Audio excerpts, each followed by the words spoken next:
إن الحمد لله نحمده ونستعينه ونستهديه ونتوب إليه ونعوذ بالله من شرور أنفسنا ومن سيئات أعمالنا من يهده الله فلا مضل له ومن يضلل فلا هادي له أشهد أن لا إله إلا الله وحده لا شريك له وأشهد أن محمدا عبده ورسوله لا نبي ولا رسول بعده اللهم صل وسلم وبارك على نبينا محمد وعلى آله وصحبه أجمعين عباد الله أوصيكم ونفسي بتقوى الله وطاعته لعلكم ترحمون وقال تعالى يا أيها الذين آمنوا اتقوا الله حق تقاته ولا تموتن إلا وأنتم مسلمون وقال أيضا يا أيها الذين آمنوا اتقوا الله وقولوا قولا سديدا يصلح لكم أعمالكم ويغفر لكم ذنوبكم ومن يطع الله ورسوله فقد فاز فوزا عظيما. Hadirin jamaah salat Jumat yang dirahmati Allah Subhanahu wa taala, kembali lisan kita bersyukur, kembali lisan kita bertasbih memuji kebesaran Allah Subhanahu wa taala, Rabbul Alamin, Rabb penguasa alam semesta ini yang telah mencurahkan limpahan nikmat kepada kita. Nikmat sehat, nikmat iman, nikmat kelapangan waktu, sehingga kita bisa memenuhi panggilan Allah Subhanahu wa taala melaksanakan salat Jumat berjamaah. Semoga amal ibadah ini dicatat oleh Allah Subhanahu wa taala menjadi amal saleh. Semoga Allah ridha dengannya. Semoga ini menjadi pahala yang akan kita bawa nanti untuk mendapatkan surganya Allah, surga yang penuh kenikmatan di dalamnya. Salawat dan salam semoga tercurah kepada junjungan alam Nabi kita yang mulia, Nabi Muhammad sallallahu alaihi wa alihi wasallam, kepada keluarganya, kepada sahabatnya, dan kepada mereka yang mengikuti syariat Nabi kita yang mulia sampai hari kiamat nanti. Tidak lupa khatib menyampaikan wasiat takwa. Wasiat ini selalu disampaikan oleh baginda Rasulullah sallallahu alaihi wa alihi wasallam setiap mengawali khutbahnya.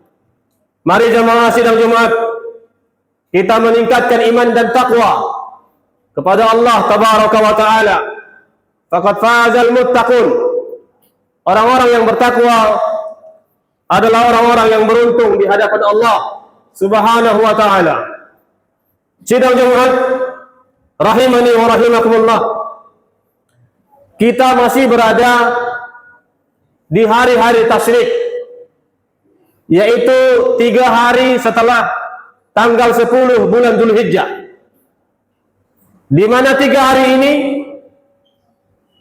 kita masih disunnahkan, masih dianjurkan untuk terus mengucapkan takbir kepada Allah Subhanahu wa taala, membesarkan nama Allah Subhanahu wa taala sesuai dengan firman Allah di dalam Al-Qur'an surah Al-Baqarah ayat 203. Kata Allah Subhanahu wa taala, "Wadhkurullaha fi ayyamin ma'dudat."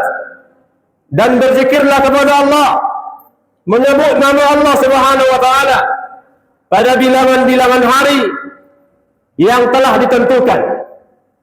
Karena itu semangat kita untuk bertakbir kepada Allah Subhanahu wa taala seraya kita mengucapkan Allahu Akbar, Allahu Akbar, Allahu Akbar, La ilaha illallah, Allahu Akbar, Allahu Akbar walillahil hamd. Kaum muslimin, sidang Jumat rahimani wa rahimakumullah. Khatib ingin menyampaikan tema pada Jumat yang mulia ini, yaitu hikmah syariat ibadah kurban.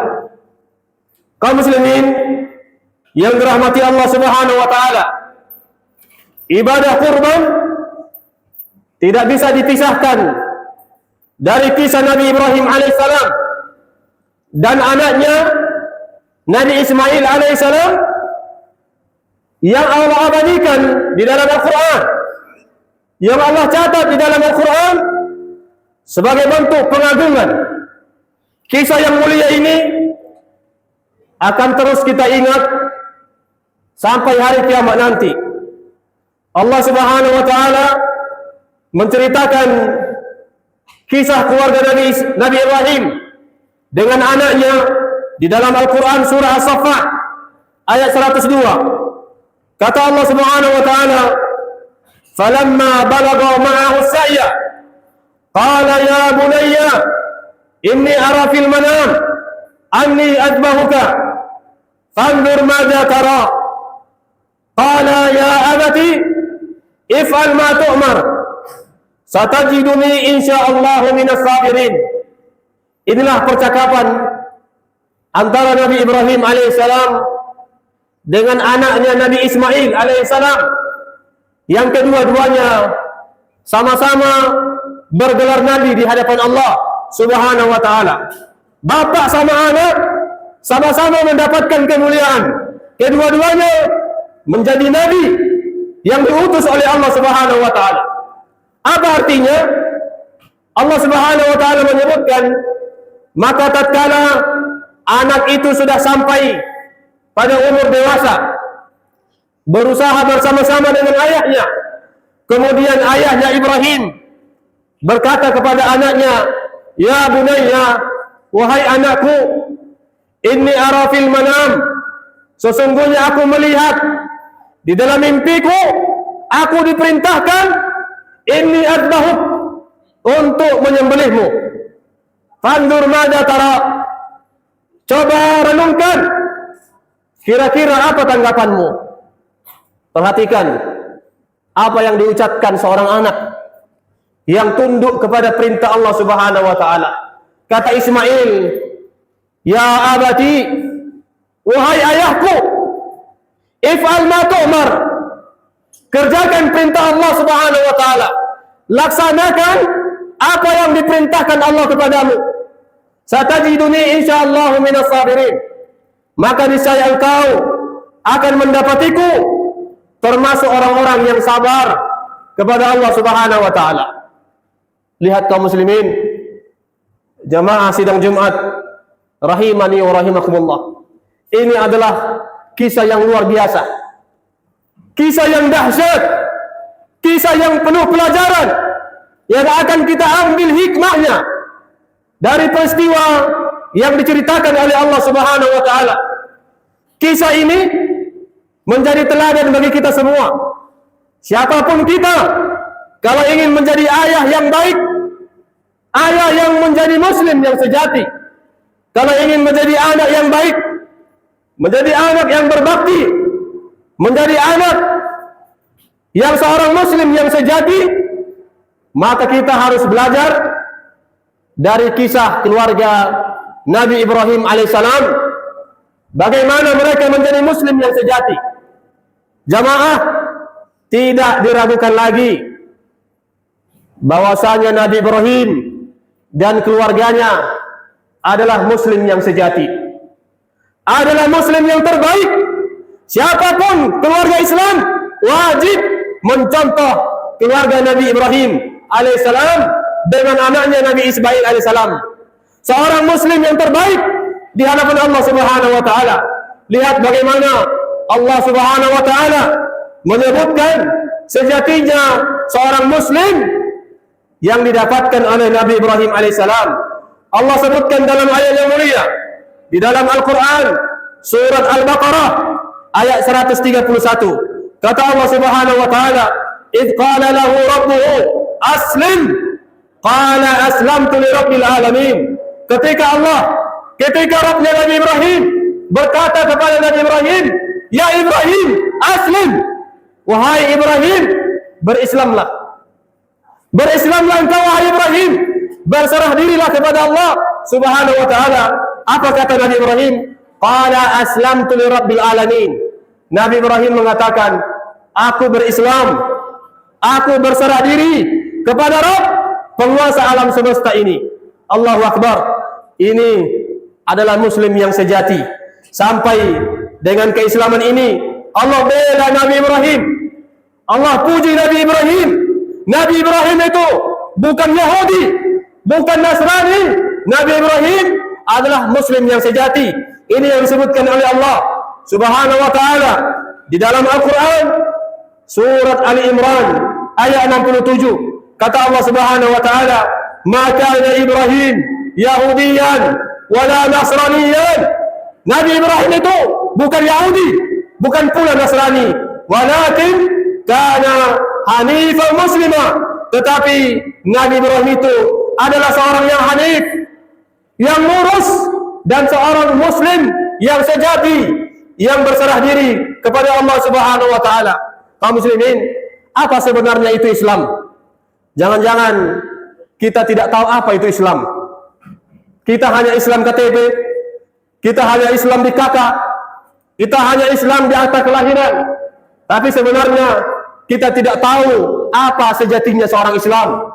Lihat para ulama telah mengajarkan kita makna Islam yang sebenarnya. Kata para ulama, Islam itu al-istislamu lillahi bitauhid. Islam itu adalah berserah diri sepenuhnya dengan hartamu, dengan jiwamu, dengan semua hidupmu, berserah diri hanya kepada Allah Subhanahu wa taala. Wal inqiyadu lahu bita'ah, tunduk patuh hanya kepada Allah Subhanahu wa taala dengan bentuk ketaatan.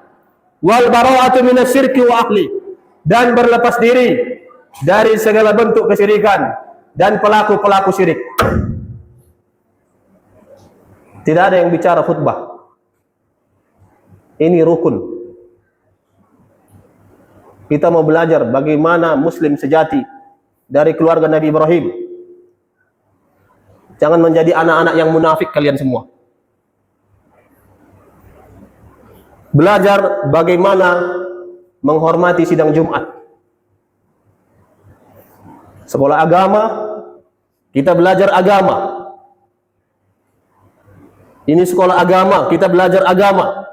Patuh, tunduk, menjadi muslim yang sejati. Kita belajar dari keluarga Nabi Ibrahim alaihissalam. Inilah sebenarnya muslim yang sejati, yang selayaknya kita contoh dari keluarga Nabi Ibrahim alaihissalam dan anaknya. Maka kaum muslimin sidang Jumat rahimani wa rahimakumullah, di dalam Al-Quran Allah Subhanahu wa taala berbicara kepada ayah, berbicara kepada orang tua, dan Allah juga berbicara kepada anak. Ketika Allah bicara kepada orang tua, maka Allah katakan, wahai orang tua, jangan cintai anakmu berlebihan sampai membuatmu terjerumus ke dalam dosa. Ini Allah sebutkan di dalam Al-Quran. Allah sampaikan, wa'lamu annama amwalakum wa auladukum fitnah. Ketahuilah wahai orang tua, anak-anakmu, hartamu adalah fitnah. Maka perintah Allah kepada orang tua, jangan cintai anakmu berlebihan sampai membuatmu terjerumus ke dalam dosa. Ketika Allah bicara kepada anak, maka Allah akan katakan, wahai para anak, cintailah orang tuamu dengan setulus hatimu. Kata Allah Subhanahu wa taala, cintailah orang tuamu dengan segenap hatimu, berbakti kepadanya. Allah Subhanahu wa taala berfirman di dalam Al-Quran surah Al-Isra, kata Allah Subhanahu wa taala, wa qada rabbuka alla ta'budu illa iyyahu wa bil walidaini ihsana. Dan Allah telah memerintahkan kalian agar kalian hanya beribadah kepada Allah dan kepada kedua orang tua kalian berbuat baik. Lihat jamaah, perintah yang berbanding terbalik. Ketika Allah bicara kepada orang tua, Allah katakan, jangan cintai anakmu berlebihan. Tetapi ketika Allah bicara kepada anak, hai anak, cintailah orang tuamu dengan setulus hatimu. Lihat kaum muslimin, hari ini kita belajar. Kalau kita hari ini sebagai ayah, maka posisikan dirimu bagaimana cinta seorang Nabi Ibrahim kepada anaknya. Padahal ini anak sudah ditunggu-tunggu hampir 90 tahun. Dia berdoa, Allah catat doa Nabi Ibrahim dalam Al-Quran. Rabbi habli minas salihin. Ya Rabb, anugerahkan aku seorang anak yang saleh. Ketika Allah sudah berikan seorang anak, malah Allah ingin ambil anak tersebut. Allah ingin ambil sebagai korban, disembelih. Lihat bagaimana Nabi Ibrahim tunduk kepada Allah, berserah diri kepada Allah. Inilah muslim yang sejati. Seorang ayah, seorang orang tua harus pandai menempatkan rasa cinta kepada anak. Bagaimana cinta kepada anak? Jangan membuat dia terjerumus ke dalam dosa di hadapan Allah Subhanahu wa taala. Karena sudah menjadi tabiat orang tua, pasti mencintai anaknya berlebihan. Berapa banyak orang tua yang rela korupsi, yang rela mencuri. Kalau ditanya kenapa engkau melakukan ini, dia menjawab, dia tidak ingin melihat anaknya kelaparan. Berapa banyak orang tua yang rela menyogok satu lembaga supaya anaknya masuk polisi, supaya anaknya masuk TNI, supaya anaknya masuk dokter, masuk kuliah yang dia inginkan. Kalau ditanya, wahai orang tua, kenapa engkau melakukan ini? Mereka pasti menjawab, karena cinta kepada anak, karena sayang kepada anak. Tapi cinta orang tua sanggup melakukan dosa di hadapan Allah Subhanahu wa taala. Berapa banyak orang tua yang tatkala anaknya sakit, bolak-balik masuk rumah sakit, tidak sembuh-sembuh.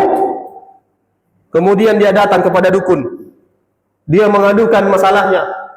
Wahai dukun, anakku sakit.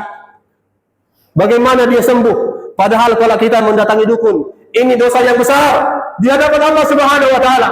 Kata Rasulullah sallallahu alaihi wasallam dalam hadis yang mulia, "Man atakahinan," barang siapa yang mendatangi dukun, yas'aluhu wa yusaddiquhu, faqad kafara bima unzila ala nabiyhi Muhammadin sallallahu alaihi wasallam. Barang siapa yang mendatangi dukun, dia mengadukan masalahnya, kemudian dukun menjawab, lalu dia membenarkan, kata baginda Rasulullah, sungguh dia telah kafir dengan apa yang diturunkan kepada Nabi kita yang mulia, Nabi Muhammad sallallahu alaihi wasallam. Dan sebaliknya, berapa banyak anak dari zaman ke zaman, dari waktu ke waktu, dari sejarah kita sudah temukan memang tabiat anak banyak yang durhaka kepada kedua orang tuanya. Sifat anak dari dulu memang banyak yang durhaka kepada kedua orang tuanya. Maka Allah ingatkan, wahai para anak, beribadah kepada Allah dan kalian berbakti kepada kedua orang tua.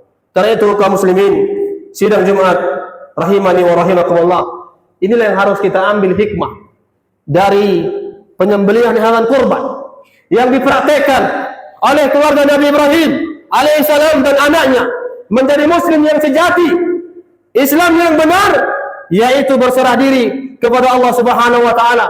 Berserah diri sepenuhnya hanya untuk Allah, tunduk patuh hanya kepada Allah Subhanahu wa taala. Pertanyaannya, sudahkah kita menjadi muslim yang sejati? Kaum muslimin, sidang Jumat rahimani wa rahimakumullah. Sudahkah sebenarnya kita ini menjadi muslim yang sejati, yang bisa kita contoh dari Nabi Ibrahim? Ataukah Islam kita selama ini hanya sekedar ucapan, hanya sekedar catatan di KTP, catatan di buku nikah, catatan di akta kelahiran, catatan di keluarga, kartu keluarga? Apakah hanya sekedar berislam saja? Tetapi sebenarnya keislaman kita adalah sesuatu yang munafik di hadapan Allah Subhanahu wa taala. Kadang-kadang kita ini banyak yang tidak tahu diri di hadapan Allah Subhanahu wa taala. Kita ini banyak tidak tahu diri. Kenapa kita tidak tahu diri? Kadang-kadang banyak minta kita, tetapi ibadah kita dari sisa-sisa waktu kita. Kalau khatib mewakili kita semua, Kira-kira yang kita minta apa? Yang kita minta yang pertama, semoga keluarga kita sakinah, mawaddah, warahmah. Ini permintaan kita kepada Allah Subhanahu wa taala. Permintaan kita yang kedua, semoga anak-anak kita menjadi anak-anak yang saleh salehah.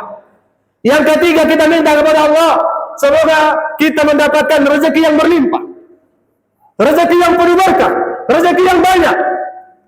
Kemudian yang kita minta kepada Allah, semoga kita dijauhkan dari penyakit, dijauhkan dari musibah, dimudahkan segala urusan kita. Inilah kira-kira yang kita minta di hadapan Allah Subhanahu wa taala. Sebagai muslim, kita minta banyak. Tetapi ibadah kita dari sisa-sisa waktu kita. Ibadah kita, salat Jumat kita, salat 5 waktu kita adalah sisa-sisa dari waktu kita. Berapa banyak orang salat Jumat tunggu khatib naik mimbar baru dia datang ke masjid. Berapa banyak hamba-hamba Allah Subhanahu wa taala yang bersedekah, dia minta banyak tapi sedekahnya dari nilai yang paling kecil di hadapan Allah Subhanahu wa taala. Kita ini memalukan di hadapan Allah Subhanahu wa taala. Kita ini banyak yang tidak tahu diri di hadapan Allah Subhanahu wa taala. Banyak mintamu tetapi amal ibadahmu dari sisa-sisa waktumu. Banyak mintamu tetapi sedekahmu dari nilai yang paling kecil di hadapan Allah Subhanahu wa taala. Gitu-gitu kita minta banyak. Gitu-gitu kita mengaku Islam. Kalau ingin menjadi Islam yang sejati, maka hari ini dari peringatan menyembelih hewan kurban, dari perayaan Idul Adha yang sholatnya telah kita laksanakan kemarin, mari kita teladani, kita contoh keluarga Nabi Ibrahim alaihissalam dan anaknya Nabi Ismail alaihissalam, bagaimana sebenarnya menjadi muslim yang sejati di hadapan Allah Subhanahu wa taala. Lihat bagaimana Nabi Ismail alaihissalam ketika disampaikan oleh ayahnya ingin disembelih, ya bunayya fanzur madza tara, wahai ayahku, kira-kira apa pendapatmu? Apa yang dikatakan oleh Nabi Ismail? Nabi Ismail tidak membentak ayahnya, tidak marah kepada ayahnya. Wahai ayahku, emangnya kau punya banyak anak? Berapa orang anakmu? Kenapa kau tega mau menyembelihku?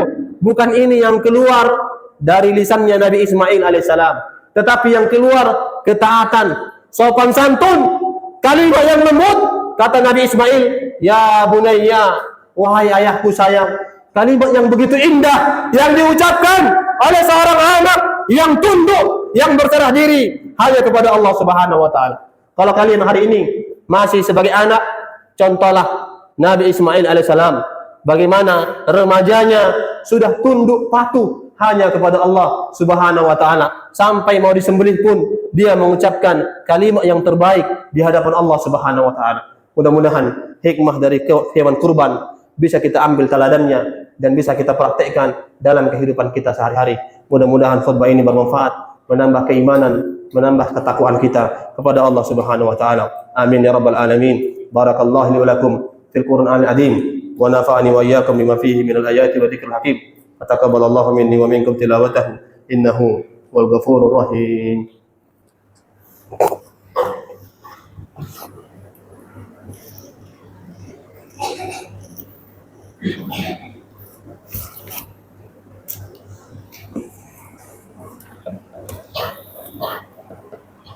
Alhamdulillahi wahdah, wassalatu wassalamu ala rasulillah wa ala alihi wa sahbihi wa man wala. Allahumma salli wa sallim wa barik ala nabiyyina Muhammadin wa ala alihi wa sahbihi ajma'in. Qaluhu subhanahu wa ta'ala fi kitabihil karim, a'udzu billahi minas syaitonir rajim. Ya ayyuhalladzina amanu taqullaha haqqa tuqatih wa la tamutunna illa wa antum muslimun. Faqala aidan bismillahirrahmanirrahim. Inna a'tainakal kautsar fasalli li rabbika wanhar inna syani'aka huwal abtar. Wa qala aidan innallaha wa malaikatahu yusalluna 'alan nabi ya ayyuhalladzina amanu sallu 'alaihi wa sallimu taslima. Allahumma salli 'ala nabiyyina Muhammad wa 'ala ali nabiyyina Muhammad kama shallaita 'ala Ibrahim wa 'ala ali Ibrahim fil 'alamin innaka Hamidum Majid. Wa barik 'ala nabiyyina Muhammadin wa 'ala ali nabiyyina Muhammadin kama barakta 'ala Ibrahim wa 'ala ali Ibrahim fil 'alamin innaka Hamidum Majid. Allahumma ighfir lil muslimina wal muslimat wal mu'minina wal mu'minat al ahya'i minhum wal amwat wa tabi' bainana wa bainahum bil khairat innaka sami'un qaribun mujibud da'wat يا قاضي الحاجات. اللهم أرنا الحق حقا وارزقنا اتباعه وأرنا الباطل باطلا وارزقنا اجتنابه. ربنا اغفر لنا ذنوبنا ولوالدينا وارحمهم كما ربونا صغارا وهب لنا من أزواجنا وذرياتنا قرة أعين وجعلنا للمتقين إماما. ربنا إنا نسألك علما نافعا ورزقا طيبا وعملا متقبلا. اللهم من أحييته منا فأحيه على الإسلام ومن توفيته منا فتوفه على الإيمان. ربنا تقبل منا إنك أنت السميع العليم. ربنا وتب علينا إنك أنت التواب الرحيم. ربنا آتنا في الدنيا حسنة وفي الآخرة حسنة وقنا عذاب النار.